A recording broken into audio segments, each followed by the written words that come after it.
আম্মাজান আয়েশা রাদিয়াল্লাহু তাআলা আনহাকে যখন জিজ্ঞেস করা হতো যে কাইফা কানা খুলুকু রাসূলিল্লাহ, হে আম্মাজান আমাদের প্রিয় নবীজির আচরণ কেমন ছিল, তিনি বলতেন কানা খুলুকুহু আল কোরআন। রাসূল সাল্লাল্লাহু আলাইহি ওয়াসাল্লামের আচরণ ছিল কোরআনের আচরণ, মানে পুরো কোরআনে থিওরিটিক্যালি যা বলা আছে আমাদের প্রিয় নবীজির জীবনে প্র্যাকটিক্যালি সেটা করে দেখানো আছে। তিনি যখন মদিনার রাস্তা দিয়ে হেঁটে যেতেন, as if a living Quran is walking on the street, মনে হতো একটা জীবন্ত কোরআন মদিনার রাস্তা দিয়ে হেঁটে হেঁটে যাচ্ছে।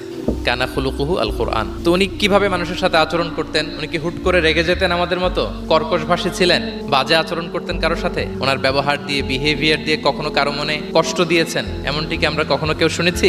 না, নেভার এভার। আল্লাহ তাআলাও কিন্তু কর্কশ ভাষীকে, অশ্লীল ভাষীকে, কঠোর ভাষীকে তিনি পছন্দ করেন না। এবং মুমিন মাত্রই সে ভদ্র হবে, নম্র হবে, সুভাষী হবে। এবং এই সুন্দর আচরণ বা কোমল আচরণকে আল্লাহ রাসূল সাল্লাল্লাহু আলাইহি ওয়াসাল্লাম সব কাজের অলংকার বলেছেন। যেই ব্যক্তি থেকে কোমলতাকে সরিয়ে নেওয়া হয়েছে তার থেকে সব ধরনের খায়েরকে